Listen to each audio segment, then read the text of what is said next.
Hello, my name is Marco Pelosa. My name is Matthew Crockett. I'm Alex Coleman. And I'm Kai Savage. And today we're going to talk about the different key elements that can make a sports organization successful. Whether it comes from developing talent, outsourcing players, or critical free agent acquisitions, there have been many cases where success was found through all these methods. After taking a deep dive into these different strategies of managing a sports organization, we will be discussing how we believe buying a championship is not as respected as an organization that develops players and creates a culture to win. The first team we're going to talk about is the Golden State Warriors of the NBA. The Warriors are a prime example of a team that built the championship core through the draft and player development, starting with their three stars, Steph Curry, Klay Thompson, and Draymond Green, who were all drafted by the team and developed into superstars. The organization used advanced analytics to identify undervalued skills, such as a three-point shot, and built a system around their strengths. This approach not only led to multiple championships, but also created a strong and loyal fan base who admired the homegrown talent and innovative style of play. They got to acquire Andre Iguodala via trade in 2013 and then again in 2022 via free agency. He helped the team win a championship in 2015, 17, 18, and 2022. Then in 2016, they had a big offseason where they signed marquee free agent Kevin Durant and under-the-radar free agent Zaza Pachulia, who helped them win championships in 2017 and 18. The next team is Chelsea FC in the Premier League. Chelsea's frequently used timely acquisitions to bolster their squad. Under owner Roman Abramovich, the club spent heavily on transfers to acquire top talents such as Didier Drogba and Eden Hazard, which helped them win multiple Premier League titles and UEFA Champions League trophies. Even after Abramovich sold the team, their new owner recently did a very similar thing of spending the most money of any professional soccer team in recent years, spending over 747 million British pounds in the 2022-23 season. That being said, Chelsea is well known for having one of the most productive youth academies in European football. The Chelsea Academy has produced elite talents like Mason Mount, Reece James, John Terry, and Conor Gallagher, all players who have contributed significantly to the club's success. The third team is the Los Angeles Dodgers. The LA Dodgers have effectively balanced player development with strategic spending, sustaining long-term success in the MLB. Acquiring Mookie Betts in a big trade in 2020, followed by signing Freddie Freeman in free agency, turned them into perennial World Series contenders. Free agency was reintroduced to professional team sports leagues in the 1970s. Before this, there was the reserve clause, which did not allow players to negotiate with any other team than the one they played for.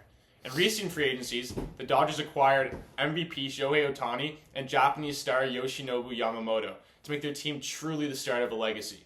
On top of having very strong free agency signings, the Dodgers also have one of the strongest farm teams in baseball, developing stars like Clayton Kershaw and Cody Bellinger. Pairing that alongside the front office emphasizing analytics, refining talent, and optimizing performance has allowed for the team to win the World Series just last year. The fourth and final team is the Los Angeles Lakers, who have been known to use all three methods. Firstly, the Lakers have had significant success in drafting and developing talent that has helped the team history such as Magic Johnson in 1979 and James Worthy in 1982, who were drafted as key pieces of the Showtime Lakers dynasty, leading the team to 5 NBA championships in the 1980s. Kobe Bryant was acquired in a draft day deal from Charlotte and developed into one of the greatest players in NBA history. And recent draft success from 2014 to 2017, where the Lakers drafted promising talent such as Julius Randle, D'Angelo Russell, Brandon Ingram, Lonzo Ball, and Kyle Kuzma, many of whom contributed to the future success and were also used in major trades, leading to the next point of outsourcing players. An example of such was when the Lakers traded for Anthony Davis, which helped lead the team to their 2020 NBA championship. Lastly, the Lakers used critical free agent acquisitions in the way of signing LeBron James, who was the most important piece of that Lakers championship roster, and not to mention under-the-radar signing Danny Green, who was also part of the championship roster, who was signed by the Lakers in the 2019 offseason. The notion of a team buying a championship versus developing players and a culture to win a championship is a central debate in sports, often shaping how championships are perceived and respected by fans, media, and broader sporting communities. Academic research and real-world examples highlight the tension between two approaches, with culture and player development often being viewed as more authentic and deserving of admiration. As scholars Jason Cole and Andrew Martin, 2018, have noted, the need to formally recognize culture, including establishing and reinforcing values, as a tangible element of sports teams' management practice, underscores the importance of organizational culture in building sustainable success. Teams like the Boston Bruins exemplify this approach, with their long-standing culture being the defining factor in their achievements. Zdeno Chara, upon joining the Bruins in 2006, emphasized his goal of creating a winning culture, a testament to how values, leadership, teamwork can drive success.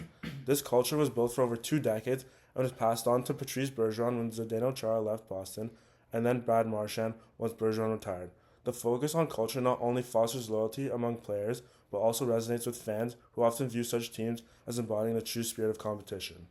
Championships rooted in culture and player development are celebrated as more authentic and deserving of respect. I mean, the Pittsburgh Penguins' 2017 championship, built on 14 drafted players, is a prime example of how homegrown talent and organizational cohesion can lead to success. Similarly, Leicester City's improbable 2015-16 Premier League title, where they defied the odds to win as a true underdog, is often hailed as one of the greatest achievements in modern sports. These stories resonate deeply with fans and media as they reflect the values of perseverance and teamwork that are central to the ethos of sport. As Martin 2018 argued in his scholarly research, culture is a core component of enduring success, and teams that prioritize these elements are often more respected and admired. On the other hand, the strategy of buying a championship through high-spending acquisitions or blockbuster trades often generates skepticism, even when it leads to success.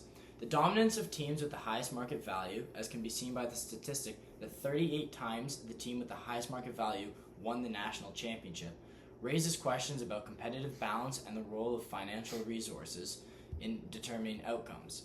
In fact, research shows that success in professional football is hugely dependent on the market value of players, which accounts for 2/3 of the variance in performance.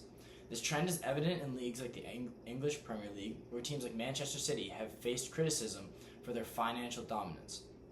Media commentaries pointed out that there are 115 other factors that may yet tarnish this triumph, referring to the 115 financial breaches Man City have been charged with in recent years.